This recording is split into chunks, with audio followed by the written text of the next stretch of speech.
Thanks for staying with us here on The Pulse. Well, this afternoon, the former Chief Justice, Gertrude Torkonoo, has filed a suit at the High Court seeking to halt the vetting and appointment of Baffoe-Bonnie as a new Chief Justice. She's asking the court for several reliefs, challenging both the legality and the grounds for her removal from office as head of the Supreme Court of Ghana.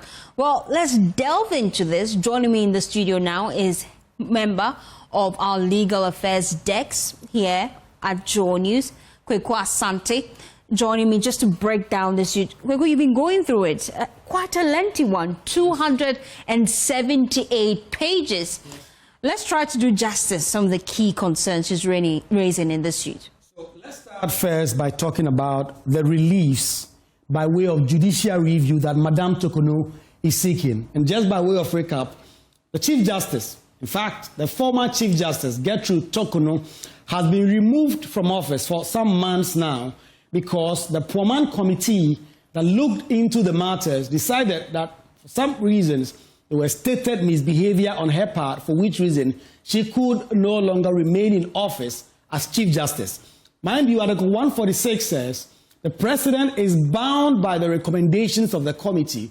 So the President really did not have a choice in this matter but to comply with the recommendations of the Justice Poorman Committee and remove her from office. And so by a warrant signed by the President, Madame Gertrude Torkonoo was removed from office as Chief Justice and has since then not been serving. And we know that Justice Baffoe-Bonnie has since been nominated as the next Chief Justice. And with Parliament set to resume next week, it is very likely he will be vetted within the next 2 weeks. So let's get into some of the actions. And this is the first legal action that Madame Gertrude Torkonoo is filing, that is fighting frontally the findings of the committee. And so she's asking for three main reliefs that goes to the work that Justice Poorman's committee did, and then another that goes to what Parliament may decide to do in the future. One, she's asking for an order of certiorari, that is an order of a court that quashes the decisions of a lower court or an administrative body for the purpose of being quashed, the proceedings of 15th of May and the entire proceedings and outcomes of the Article 146 committee set up to consider petitions to remove the applicant chaired by Justice Poorman.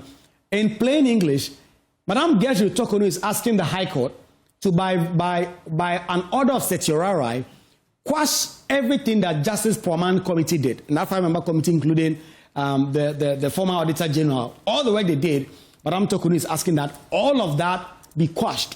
Two, she's asking for an order of certiorari for the purpose of being quashed and for quashing each and all of the three grounds given by the Poorman Committee for recommending the removal from office as Chief Justice. The Chief Justice was removed on the basis of certain three grounds that were found by the committee. And the Secretary to the President wrote to Madame Torkonoo saying that she has been removed from office by virtue of those three grounds. This suit that has been filed by the Chief Justice says those three grounds must also be quashed. The third one is an order of certiorari quashing the warrant by the President dated September 1, 2025, removing her as Chief Justice from office. And so she wants, consequently, the removal of the Chief Justice to be also quashed. And then the fourth one, an order prohibiting the consideration and appointment of a new substantive Chief Justice of Ghana.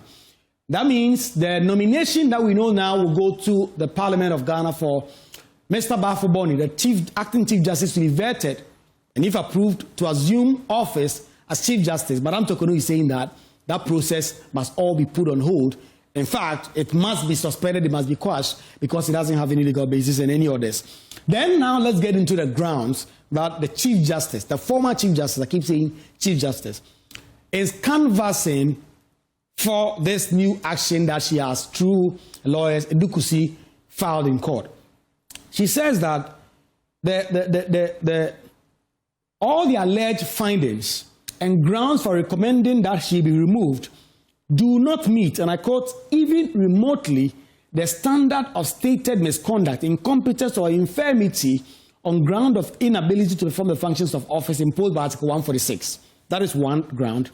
And that the finding and recommendations of the Justice Poorman Committee violates, and he says blatantly violate relevant provisions of the 1992 Constitution. Third, the first alleged finding and recommendation of the Poorman Committee is false, misleading, irrational, and unreasonable and illegal on account of purporting to find, quote, misconduct of the Chief Justice for expenditure that has not been disallowed against the Chief Justice, nor the Chief Justice surcharged for aid by the Auditor General in the audited accounts of the judiciary.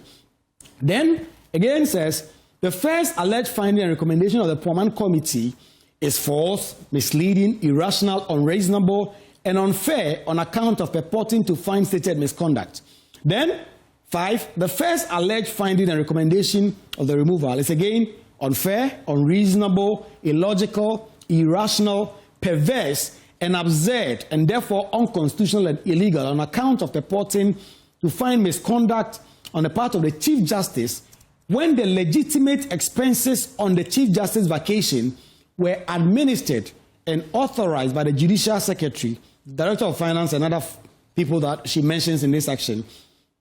And then goes ahead to say that the issues that have been raised by the Poorman Committee, and specifically, let me quote this part, is very interesting. She says, the finding and recommendations of the said committee constitute an abuse of power and therefore unfair and illegal, and breach the legitimate expectation raised in the applicants by the terms of the appointment of as Chief Justice of the Republic by the travel policy.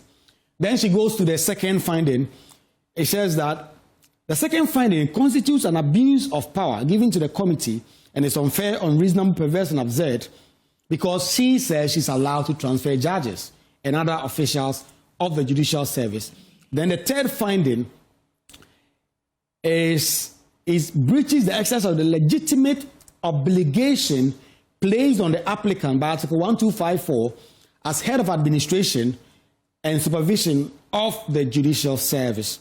It goes on and on to say that the 3 alleged findings and recommendations for removing the Chief Justice from office by the Poorman Committee are false, misleading, irrational, absurd, and perverse in the Wednesbury sense. The entire findings and grounds of the said Poorman Committee for removing the Chief Justice from office are in violation of the applicant's constitutional rights contained in Articles 19.3 and 23 of the Constitution, and that the proceedings of the committee violated Articles 23, 296, 146.3, 146.7, 281, and 295 of the Constitution, and therefore illegal, void, and of no effect, having been conducted in breach of the rules of natural justice and as adversarial proceedings under Article 146. And then finally, that the entire proceedings of the said committee were conducted with substantive and fundamental procedural irregularities and unfairness that renders the findings and recommendations a nullity. So Faustina, Madame Torkonoo is in court, and ultimately her case is that the principle and the issues that were raised ultimately by the Justice Poorman Committee that led to her removal from office are absurd, irrational, unconstitutional. They breach the Constitution and therefore must be set aside. And if they are set aside, she wants 3 things: that Justice Baffoe-Bonnie should not be considered and appointed as Chief Justice. Ultimately, she should be reinstated as Chief Justice, Faustina. Thank you so much, Kweku. And this document is quite lengthy, 278. That's how long it is. And so we'll be delving into it. We'll be reaching out to counsel for the former Chief Justice here on The Pulse. But it's a good time to bring in Kweku Ansah-Asare, former director of the Ghana School of Law. We appreciate your time here on The Pulse. You've just been looking through this document, quite lengthy, but let's look at some of the concerns she's raising. She's raising concerns about Justice Poorman's committee and the grounds for which they declared that she was involved in that, quote, stated misbehavior. She uses quite strong words that the report is false, misleading, unfair, unreasonable, perverse. Quite strong words to describe a report. And it raises a lot of questions. But from where you sit, let me take your initial reaction to this report. Thank you very much. My initial reaction she to the suit she's filed. To tell Ghanaians that at the time she was appointed by former President Nana Akufo-Addo he, former Torkonoo, not for purpose. He is displaying a lot of emotional imbalance and immaturity. She has to realize that the seat of the Chief Justice is not a traditional stool that the occupant can claim as a right. My initial reaction, but more on, the legal terrain. What doing is merely seeking to re-argue, rehash, a case that she fought fiercely before the Puama Committee. Now that the Puama Committee has submitted its report and the President has accepted the report and the recommendations contained in it, there seems to be Puama findings. They now become the decision of the President. And the decision of the President was taken in accordance with the Constitution. It cannot be questioned. Nowhere in Article 146, clauses 1 to 11, that give a right to question the President's acceptance of the recommendation. So, period. That must be the end of the case. That is not the end of the case, is it? Activate the process. But for her, that is not the end of the case, really, because she's concerned that must be the end. She should be told that she has come to the end of the rule. So she's raising concerns that even the recommendation that the committee gave, their findings was flawed. And that flawed findings is what the President acted upon. So she wants the whole decision of that committee to be squashed by the court. Is merely reactivating, something that cannot be reactivated. The case is dead and buried, and nothing she does will make the dead case turn in its grave. I'm sorry to, make this observation, but a former Chief Justice must understand that she is bound by the Constitution.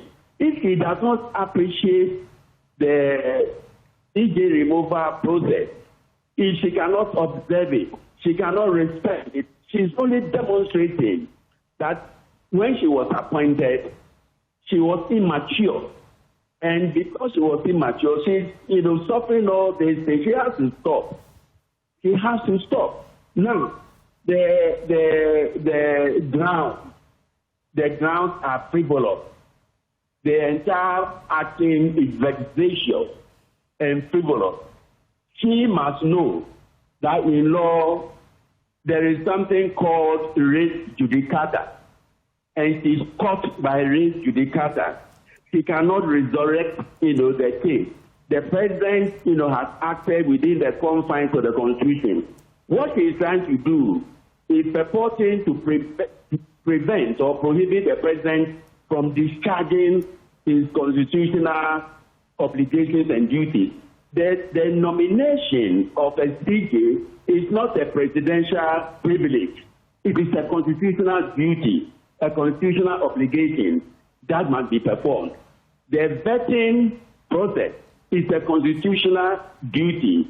It is an obligation. It is not a right or a privilege of the Speaker to convene Parliament for the sole purpose of vetting the President's nominee, for consideration as Chief Justice of the Republic of Ghana.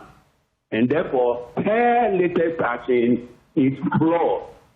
It will not go anywhere. But then here's the concern, really. Should she go to court and the court finds that some of the concerns she has raised, especially about the committee's report, and then we have a situation where we have already vetted and approved a new Chief Justice, what then will play out in that scenario, really? But what is it, in the Constitution that after the President has accepted and acted upon the recommendations of a committee, established persons as the 146, any court, can assume jurisdiction to rehear the matter. Nowhere. This latest action, is again dead on arrival. I mean, nowhere. No, the court will have jurisdiction to entertain, this frivolous and vexatious application. So even when she has filed the suit at the High Court, they lack jurisdiction to hear this matter. Is that the case? The High Court doesn't have jurisdiction in this matter. This is a pure and simple Article 146 CJ removal process. The tagging of Article 123 to use a sympathetic discretionary measure is neither here nor there. Article 146 is not, a discretionary thing that, one can fall on the spelled out by the Supreme Court in the Awuni and West African Examinations Council case. Sorry to make this observation.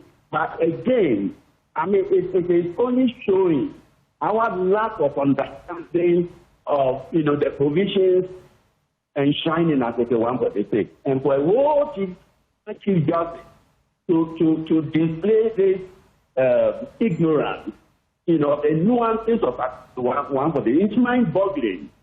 I'm sorry that I'm being too severe on the CJ, but I think that, what she's doing, is creating a caricature of herself. And she must be told in plain language that the office of CJ is not a personal property, and therefore she cannot stop the president from proceeding to perform or discharge. Indeed, if the president, fails to discharge or perform his constitutional duty by virtue of Article 144 Clause 4, he, the president, will rather be in breach of, the oath he subscribed to the good people of Ghana. And that can be an impeachable offense for not enforcing, the Constitution or, observing, the Constitution, that integrant of the oath. That is subscribed. But Mr.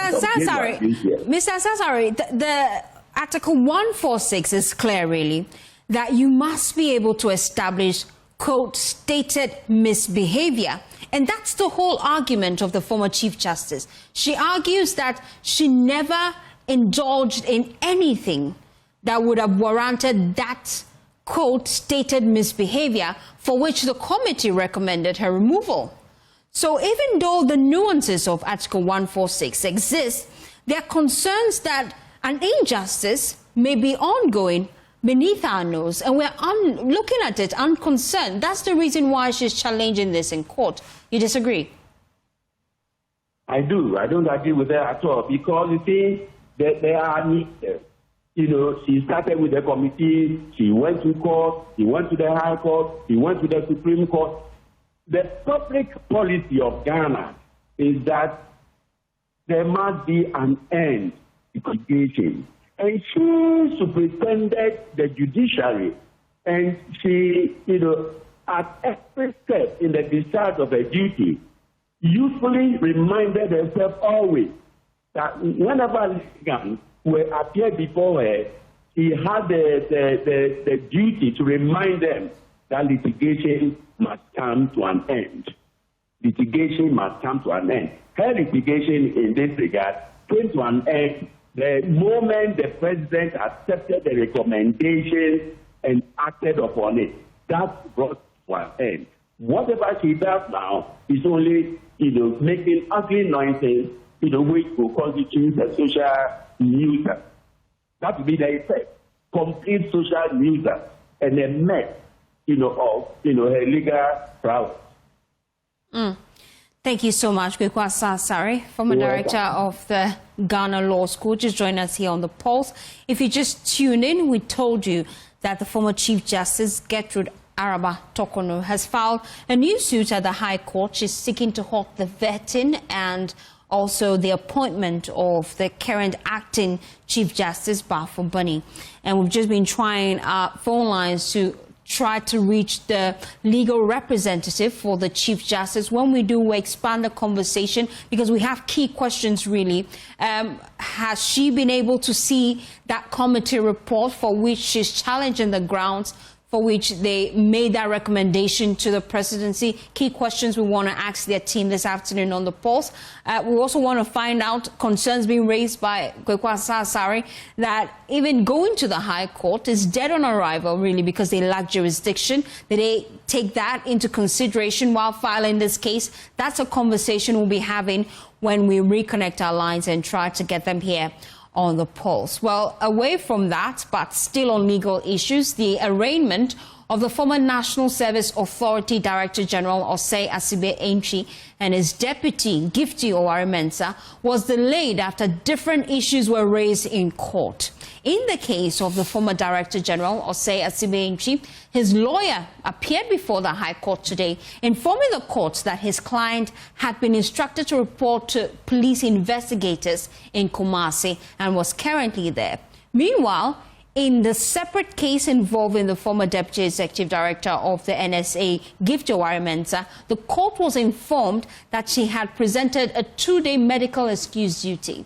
In 2 separate court documents filed at the High Court in Accra, the state accuses the former Executive Director, Osei Asibe-Antwi, and the former Deputy Executive Director, Gifty Oware-Mensah, of orchestrating 2 distinct schemes that siphoned public funds through ghost service personnel as well as fraudulent bank loans. While still in court, the former National Signals Bureau boss, Kwabena Idu-Boahen, and his attempt to put his trial on hold failed as the High Court dismissed his application for stay of proceedings. After today, lawyers for Kwabena Idu-Boahen had made certain applications before the court. They were asking for certain documents, certain disclosures that they believed will help them make their case. The judge in this matter, Justice Nyante, had denied them that application and denied them those disclosures. And they decided that they were going to file an appeal at the Court of Appeal to challenge the decision by the trial High Court. For which reason, they came back to the High Court and asked for a stay of proceedings, which simply means that they wanted a trial to be put on hold pending the determination of the matters that they've taken to the Court of Appeal. Today, Justice Nyante reasoned that there's no reason to put on hold this trial while that appeal subsists at the Court of Appeal and therefore dismiss same, which has meant that that trial is expected to continue. And in fact, prior to today taking about 1 hour break, the case was continuing and the state had called this next prosecution witness and asked them several questions before the proceedings were put on hold for 1 hour. So the application by lawyers for Kwabena Idu-Boahen, led by Samuel Atachia, to put the entire trial on hold has been dismissed. So the AG made a formal announcement today in court, specifically on the withdrawal of the charges against the third accused. Yes, MFA, we know that yesterday we saw some court documents that purported to show that the Attorney General was dropping charges against one Mildred Donko. He's the third accused person in the case the state has built against Kwabena Idu-Boahen. Today, the AG formally informed the court of this decision that they have taken to drop charges against Mildred Donko, who we know now has become a prosecution witness and who will be called at some point to testify in favor of the state. While Justice Shremsai, the Deputy Attorney General, was on his feet addressing the court formally on the decision to drop the charges against Mildred Donko, Samuel Atachia, lawyer for Kwabena Idu-Boahen, stood up and had an objection. His objection was that the dropping of the charges against Mildred Donko should have come by way of motion and not by notice of discontinuance, because in his view, the motion will give the judge an opportunity to make a determination as whether or not the charges must be dropped. But the Deputy AG shot back. In the view of Justice Shremsai, the notice of discontinuance is the way to go, because the Attorney General has the prerogative to decide who to file charges against or who not to file charges against. And so any decision to come by way of motion, which will give the judge an opportunity to make a decision on the matter, will impinge on the Attorney General's discretion and his prerogative to file charges and dismiss him. Ultimately, again, the judge agreed with the state in this matter and overruled the objection raised by the lawyers for Kwabena Idu-Boahen, and the ruling was to the effect that the state was right to have come by way of a notice of discontinuance and not a motion. And so 2 objections and 2 applications today raised in favor of Kwabena Dubois, all of them dismissed by the courts.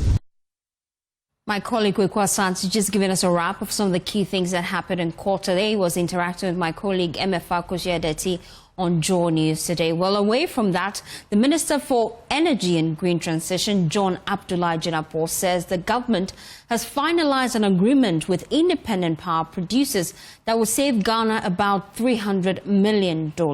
He explained that although the previous administration made some progress, the new deal offers better terms and greater national benefit. Mr. Jinapor urged a non-partisan approach to energy management, calling it a national priority that demands unity over politics. During a visit to the Volta River Authority, he warned that this year's 28 billion Ghana cedis energy budget is largely going towards settling shortfalls rather than funding new projects, cautioning that energy sector shortfalls alone could consume the entire budget.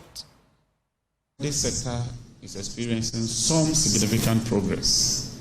We've negotiated with the IPPs, and based on the numbers I'm seeing, I'm confident that we can save a lot of money. And so far, what the IPP renegotiating team has done tells me that we are saving about $300 million from the IPPs. The previous administration did their bit. We've also come to improve on it, and that is what we ought to be doing. It's not always about politics. Let's sometimes put the nation's interest first. If we do it, we do it for Ghana. And so I don't care your political affiliation as you sit here. In 4 years' time, you will determine what happens. But before the 4 years, let's put VRA first, let's put Ghana first, and let's work and turn around this sector. This year's budget is giving us 28 billion, not for investments, but to pay energy sector shortfalls. If it continues like that, next year will be 35 billion. If we don't stop it, what it means is eventually energy sector shortfalls alone will consume the whole budget, and it's not sustainable.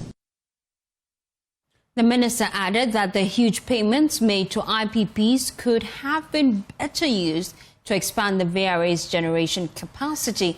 Direct investment in VRA plants, he said, would have allowed Ghana to generate and sell power at much lower costs.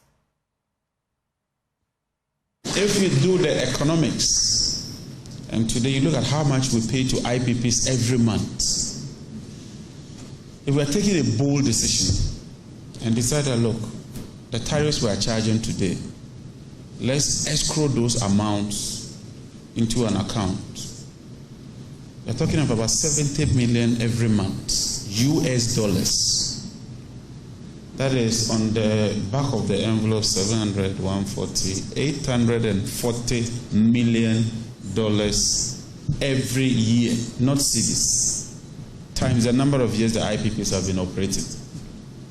Don't you think that if we had escrowed this money, we could have built more thermal plants with VRA and sell the power at a cheaper price? But the reality is that sometimes we all pretend.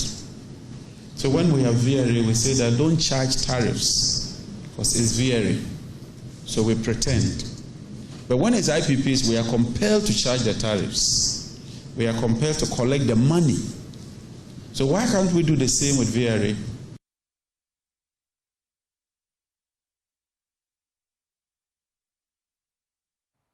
Well, the big question this afternoon is whether this deal is a haircut or a moratorium. And that's the big question we're asking here on The Pulse. Let's bring in the PRO of the Energy Ministry, Richmond Roxon, as well as Dr. Elik Blim Kwabla. He is the Chief Executive of the Independent Power Generators, Independent Power Producers Body in Ghana. We appreciate your time here on The Pulse. I'll start with Richmond, really. I want to understand the new deal that you have with the IPPs. You say that you're saving some $300 million. What does it entail, really? Good afternoon to you. Good afternoon. Good afternoon to Dr. And then also good afternoon to your cherished viewers. Upon assumption of office, there was an assessment by the government headed by the minister responsible for energy, Honorable John Abdullahi Jinapor. And this comprehensive view or review of the sector, both power and petroleum, showed that if something is not done immediately, as a country, we may end up being in crisis.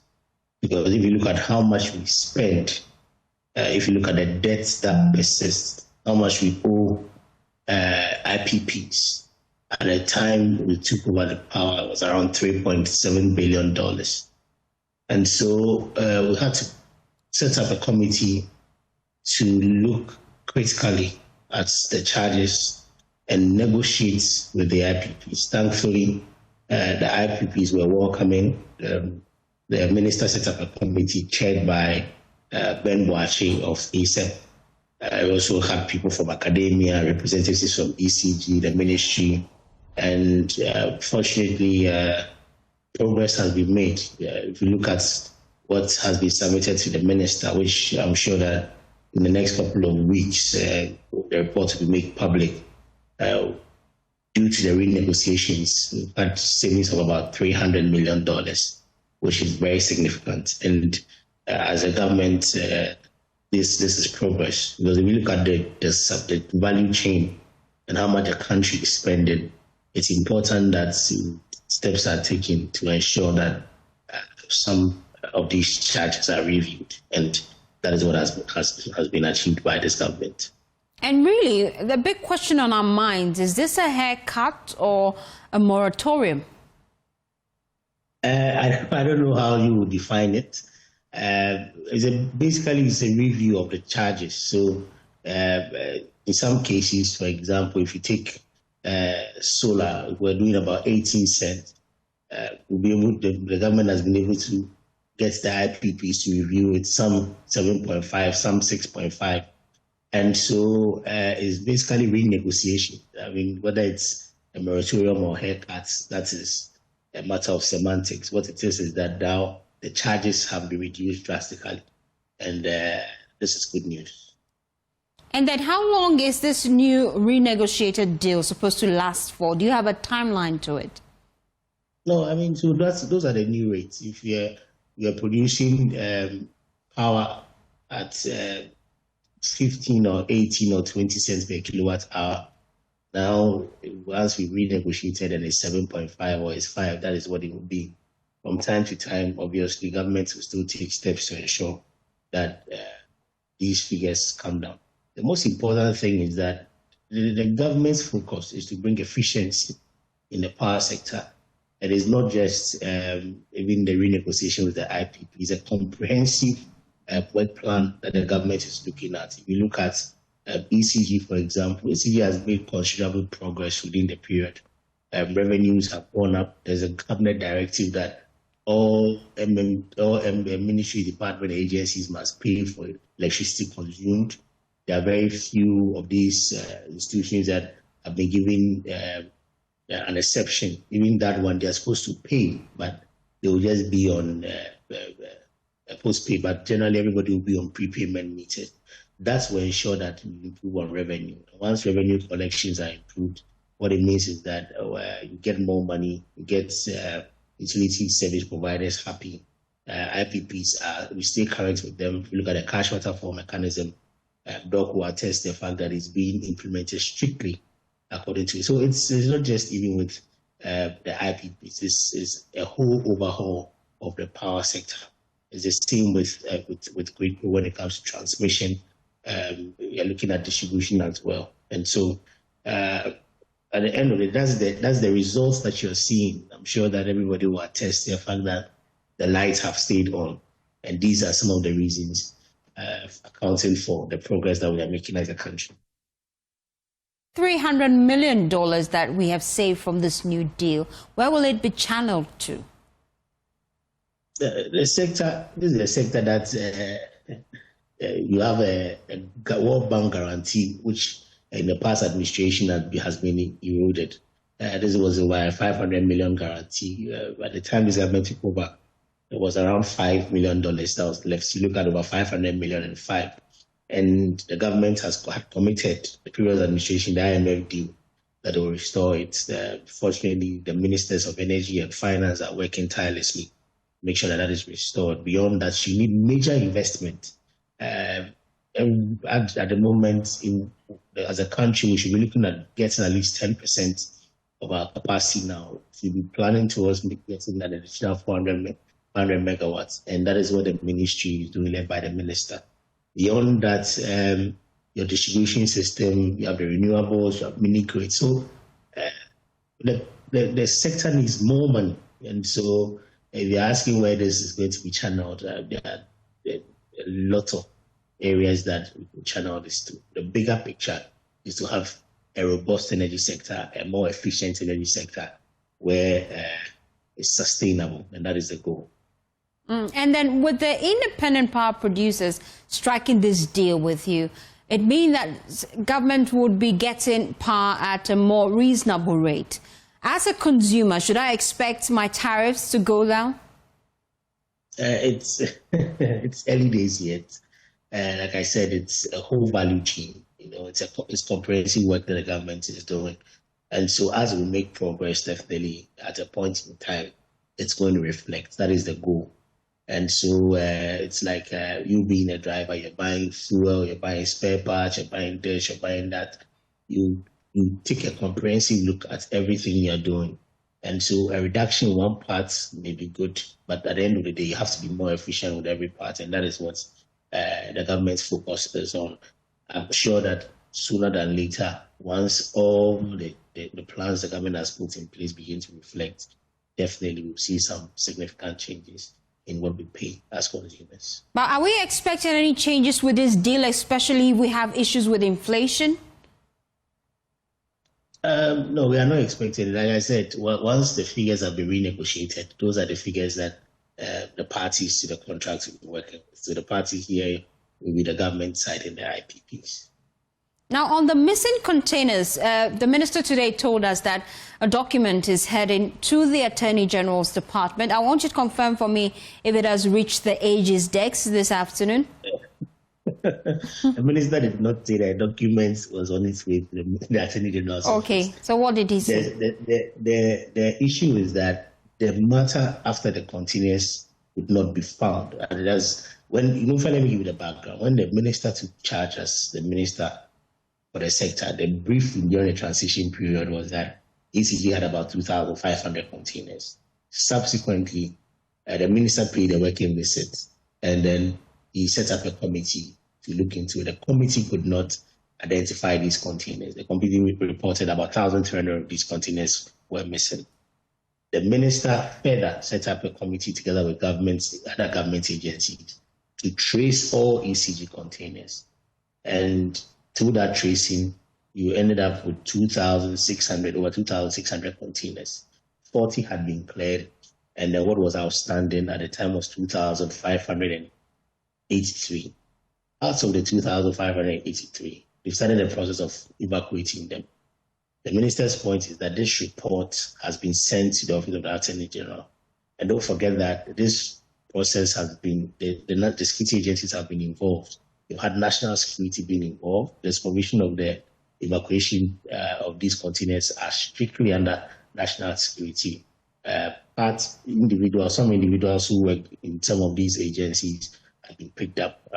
Some had been invited to write their caution statement. And so the process that some have been invited to write their caution statement?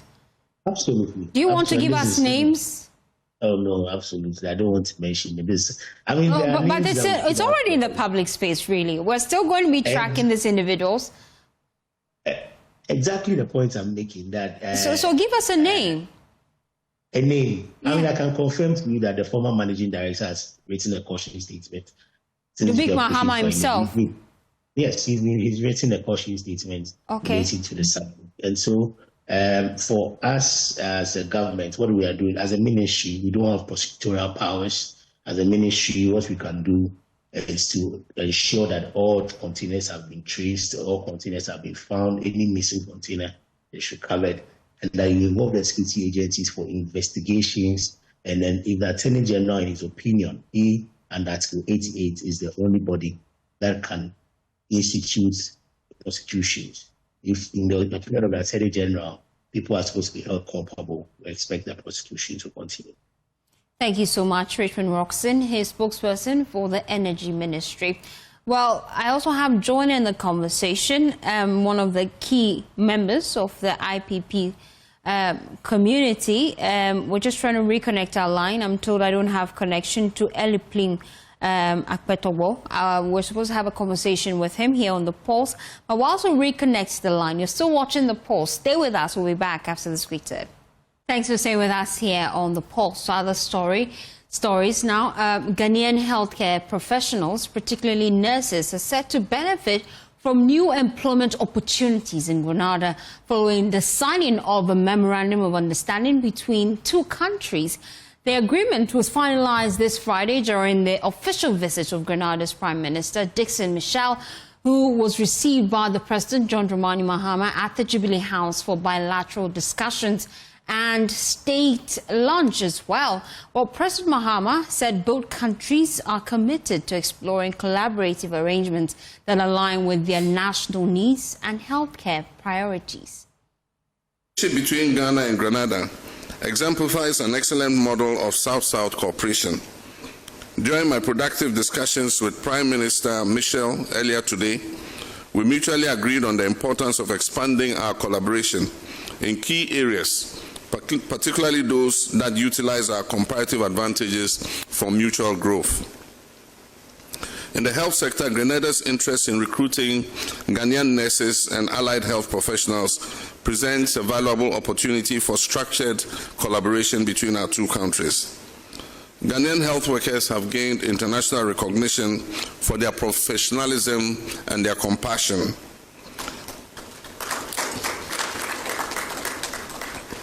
And we're keen to explore arrangements that address both our national needs and Grenada's health priorities. In education, we can develop partnerships through teacher exchanges, student mobility, and research collaboration. In agriculture, there's potential for collaboration in climate-resilient farming, food security, and agribusiness. In renewable energy, we can work together to promote cleaner and more affordable energy sources that align with our sustainable development goals.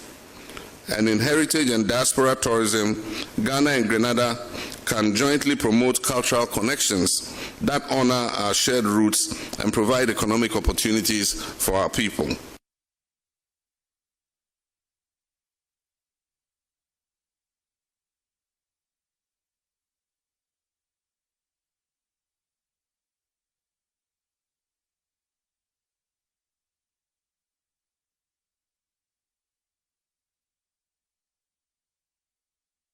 President Mahama expressed concern about the lack of a direct flight linking Ghana and the Caribbean, urging stronger collaboration to address the situation and improve connectivity between the two regions.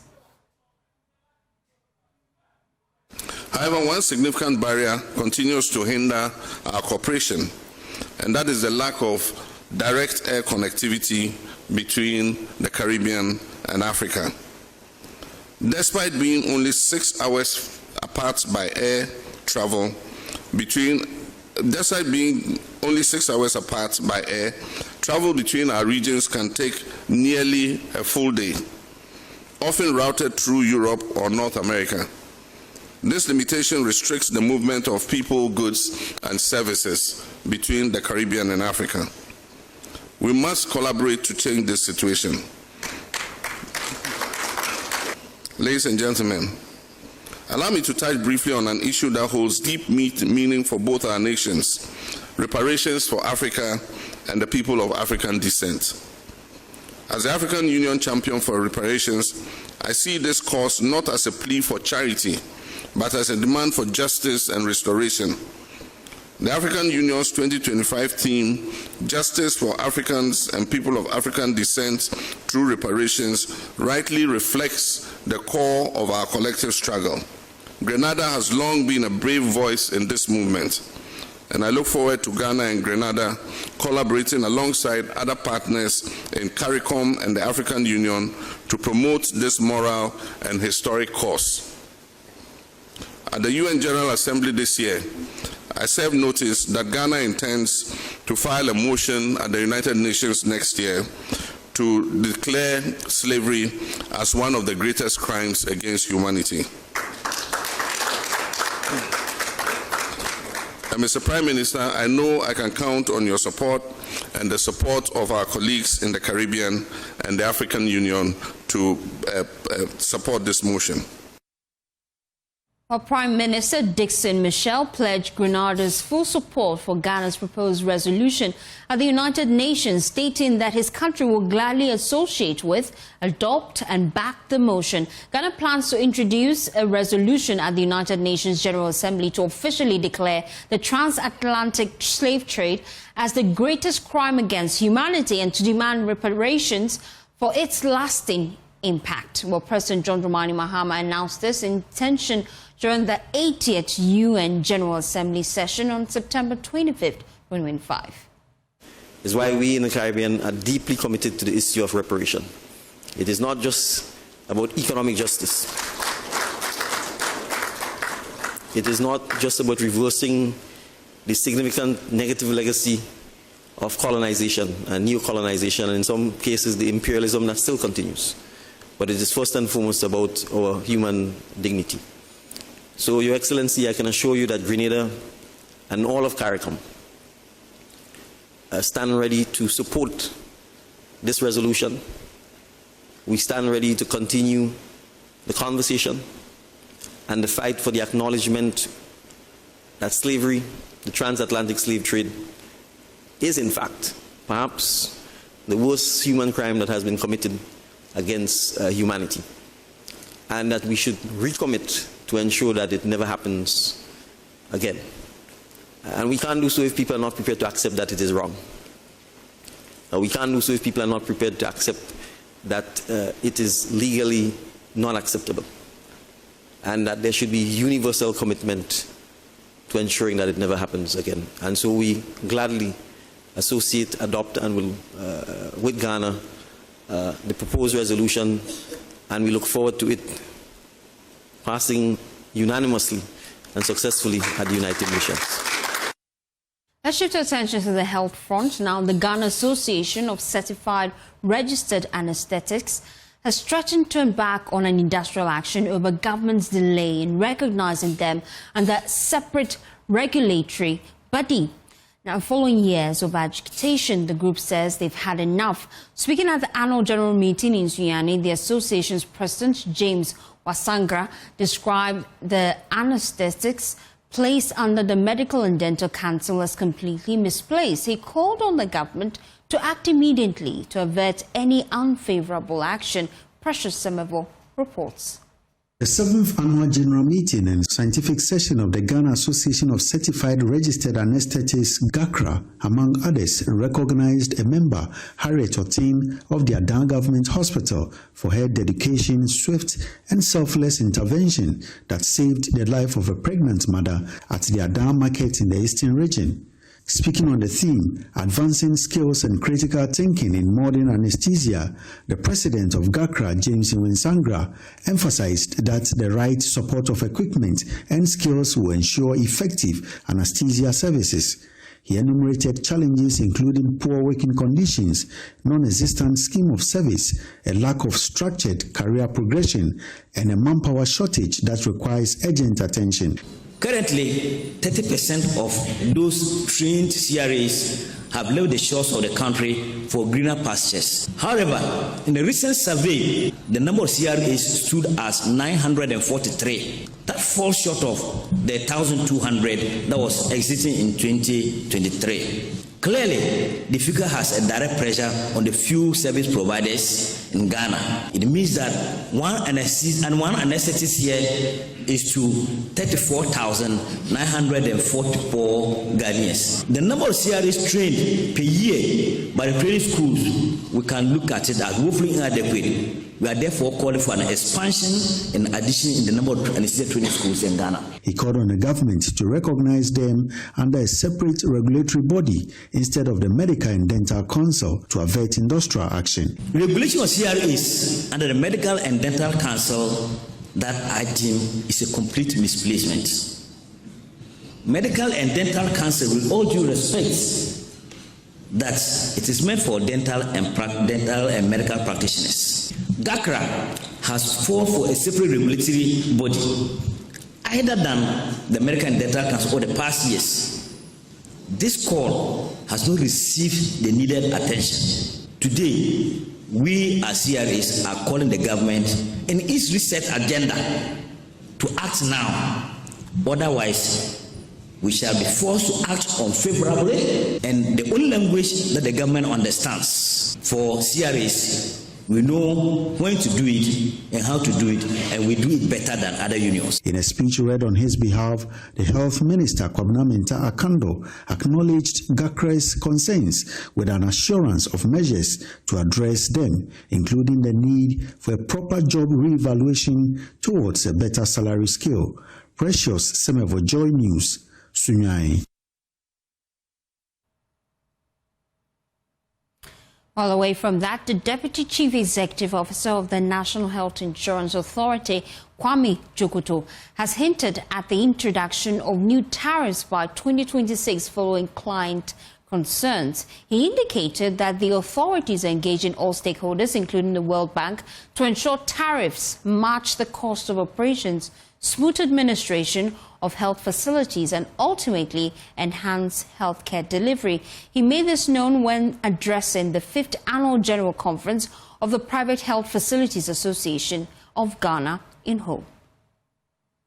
The 5th Annual General Conference of the Private Health Facilities Association of Ghana gave stakeholders a platform to discuss issues affecting healthcare delivery and iron possible solutions.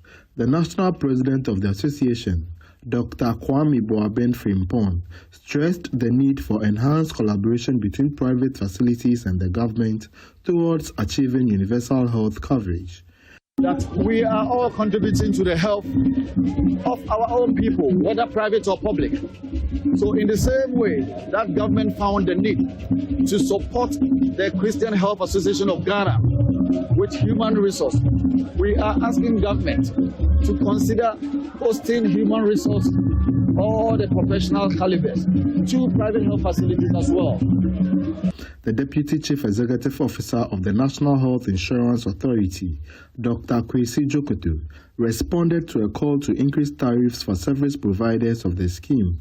Our CU and the Ministry of Health are working closely to engage all stakeholders so that by the end of the year, the new tariffs would be rolled out. This has been one major concern when we engage all facilities. And I'm not surprised that it has also come in as one of the concerns of the private health facilities.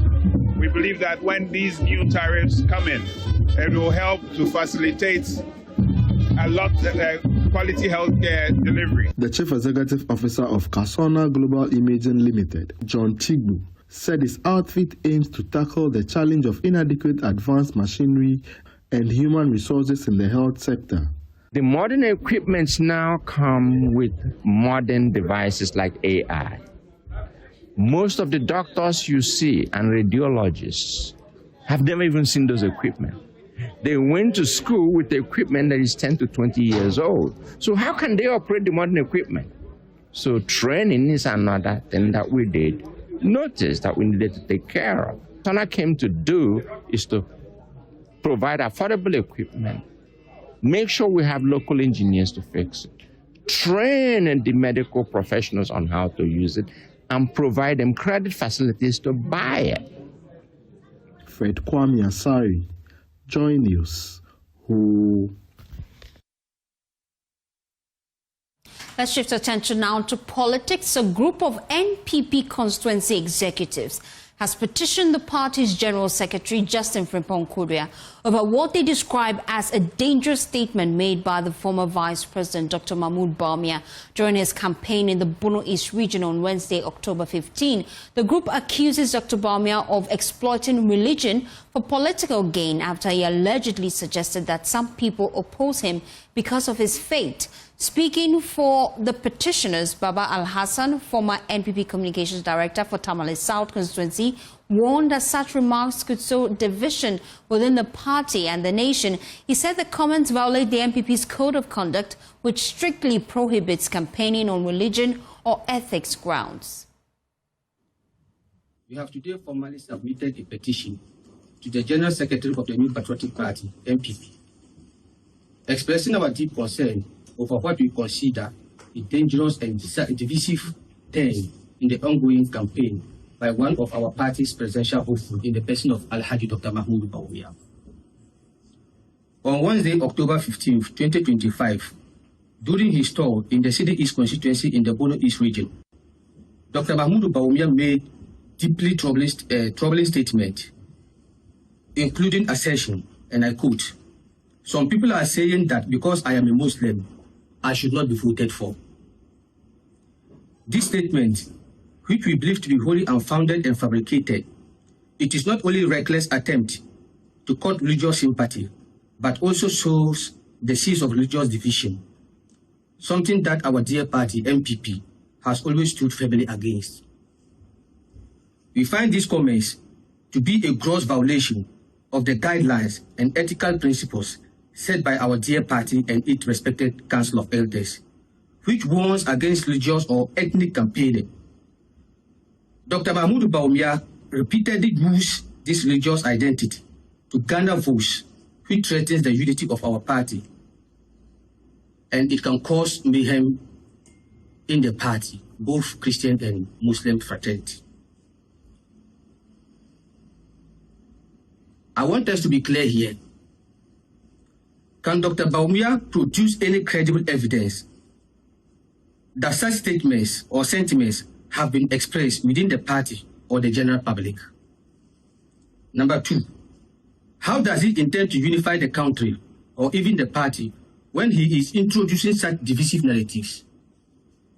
Lastly, and if, as we fear, this tactics backfires, will the damage not borne by the entire party and its eventual flag bearer? This is not the first time that Dr. Bawumia is recorded in such tactics ahead of 2024 general elections. He made it clear to the party that he was ready to win the Muslim community votes, and this affected some of the Christian communities in the country during the 2024 general elections. We are raising this red flag now, not because of, or not out of malice or jealous, but out of the love we have for our dear party and the democratic principles that we uphold. The NPP is a party of unity, inclusiveness, progressive values. We cannot and must not allow religious sentiments to be a campaign tool. We call on the party leadership, especially the General Secretary of our party, to act decisively and call Dr. Mahmoud Bawumia to order. His actions, if not left unchecked, may cause apathy within the party. And MPP, if you want to lead the party, it doesn't determine, or your leadership of the party doesn't determine where you are coming from or your religious background. So as they say, a stitch in time saves 9. While still on the NPP, the party is considering legal action to stop Alan Chemanting's newly formed party from adopting the name United Party. Wale MP Tia Kabiru argues that the name choice is problematic and could mislead the public given the NPP's historical roots in the United Party's tradition. The minority MP accuses Alan Chemanting's team of attempting to hide under the flag of the UP tradition, potentially distorting political history. The Wale MP says the NPP will test the name's legitimacy in court. He spoke earlier on JoyNews today. Of this country are sacred, and that if there's any potential breach of any law, there's a need to bring finality and clarity to that particular matter so that everyone will be at it. the government of my case is that the United Party was a political party formed on the 13th of October 1957.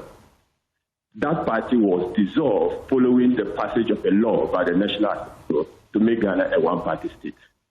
But the history of the now New Patriotic Party, which was formed somewhere in July 1992, was actually having its roots.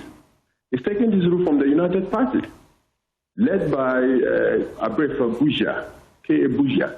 So one cannot understand why in October 2025, Mr. Alan Chermantin is forming a political party and using the name of a political party which the NPP tradition is derived from. You are basically robbing the New Patriotic Parties of its heritage if we allow the name to stand.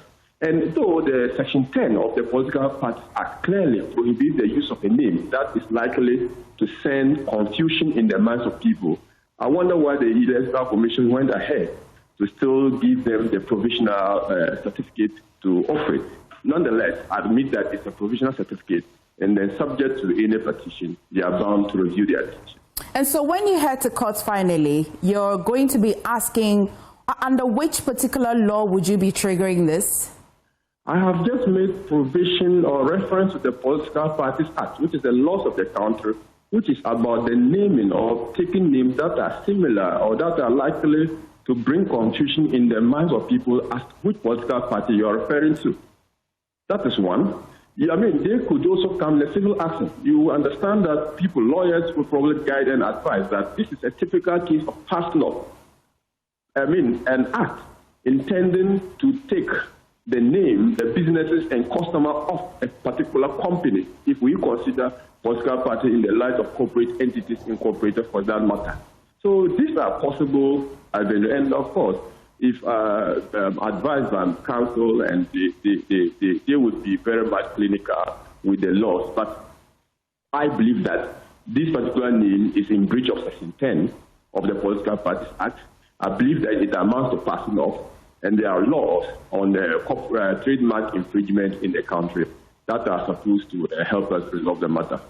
In an attempt, would you as well be taking on the Electoral Commission, because at least they saw that law and still issued and allowed them to use that name?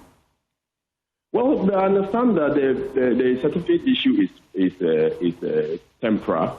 It's not a binary, it's not a final certificate. We've had political parties, EC issue provisional certificates to political parties which have not seen the light of day at the end of the day. So you not fault them. It's also based on their casual look at the law. They also understand that they don't have the right to the interpretation of the law, and that what they ordinarily look at is what they are going to apply. And someone brings the matter to their attention and they investigate, or they still deny, the person proceeds to court and then determine the legal rights thereof. I'm sure the EC would oblige. So I don't have issue with the Electoral Commission. Okay. But there is a political party that has been formed that my issues are directed. Still on the MPP, a key member of Dr. Mahmoud Bawumia's campaign team, Nana Akumia, has launched a strong defense of the former vice president's leadership, declaring that there is absolutely no justification for the New Patriotic Party to replace him as flag bearer. Addressing party supporters at Yeji in the Pro East constituency during the Bono East leg, Dr. Bawumia's journey tour of that region, the former Okaikwe South MP said the former vice president's unmatched record spanning 8 years in office and several instances acting as president places him far ahead of all 4 other contenders in the flag bearership race. President 8 years, or you're acting president for 8 years, it's a different number. Dear Ben, you say, dear Ben, if you have your job, a by experience, Bawumia of the move, still, or your champion, or experience, the one. And I had it said, Munio Pia 7. One is said, what the power in the area.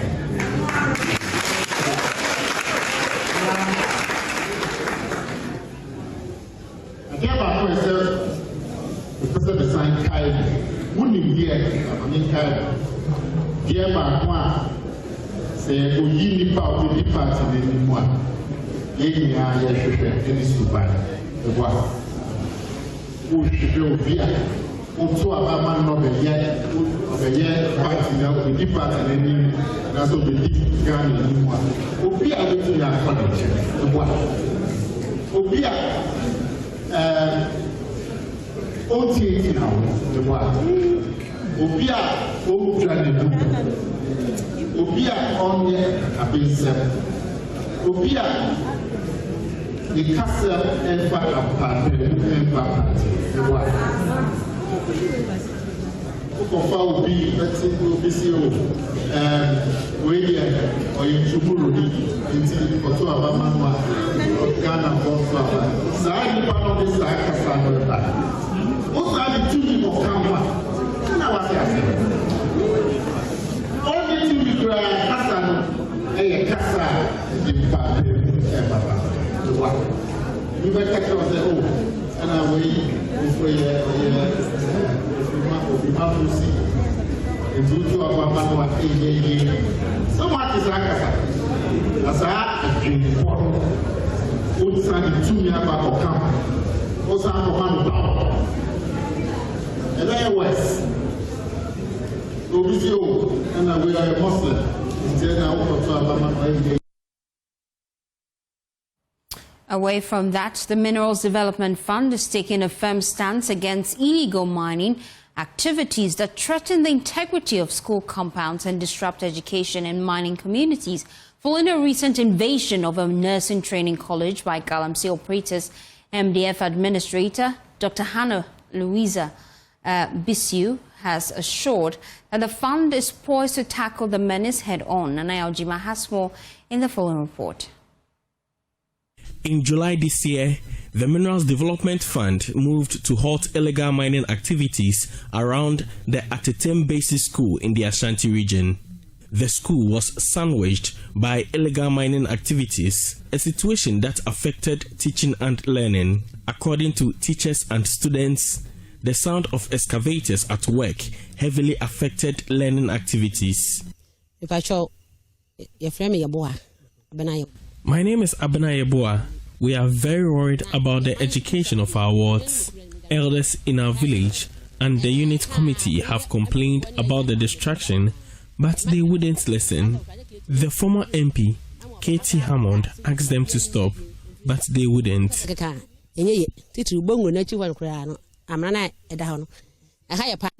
With this intervention, the MDF indicates that similar concerns have been received. Administrator of the Minerals Development Fund, Dr. Hannah Louisa Baffoe indicates measures are being taken to save a nursing training college affected by illegal mining. We are not against mining, but we are against anybody who takes over the schools of the children and mine in the compound. There's some nursing school right now somewhere that we've been told the compound has been taken over. That is not right. And so these schools that have come to attention, we are working on putting them back to shape, and we are also talking to some, to the Chamber of Mines, to see how best they can also support us with some of the mining companies so that we'll be able to, put up some new schools and some of these interventions. For JoyNews, Nana Aljima, Kumasi. You're still watching The Pulse, and just before we go, when it comes to housing, these brands bring more value to you, and that's why you should be at the JoyNews EcoBank Habitat Fair, because we'll give you brands that bring you discounts, mouth-watering discounts, but also value for money. There's more in the following report. Superlock has been in Ghana for the past 22 years. 22? Yes. Providing the best and quality products and services to all, including after-sales service. Superlock is the only company that provides after-sales service. When you buy our products, we are not done with you. In the future, when you need anything, you can still call us 247 and we provide it for you free of charge. You only be paid for something when something part of the product is broken. If not, it's free of charge. For all the services that you do? Sure. Like for the rest of, like as long as you own the Superlock product? Until you stop calling us. Ah, oh, that's so nice. Until this, okay. We're offering 10 to 20% discounts on all our products. By terms, yes, terms and conditions applied. Okay. So from now till the 26th, they can all come to our showroom and we give them 10 to 20% discount. Terms and conditions applied. You're stressing yes, conditions because applied. We have a lot. Okay, yeah. Okay, so it's between 10% to 20%. 20%. Yes. So it's not that you pick and choose, you decide. No, it's on all. Okay. All our products. I want to know who gets the 10%, who gets the 20%? Everyone. Depending on the purchase. Yes, and the quantum of the products you buy. Your offices, where can we come and visit you? So, with Superlock, our head office is at Jowulu, opposite the Bayport Financial Service, KA Ofoyata Street. We have one at Adensa Dodowa Road, opposite the Puma Filling Station. Weja showroom at the Tetegu bus stop. We have Tema, Community 11, the Vertical Plaza, Hospital Road. Okay. We have Takrade, West Anaji, and the Kumasi Airport Runabout. You can reach us on 0244 311 360. Okay.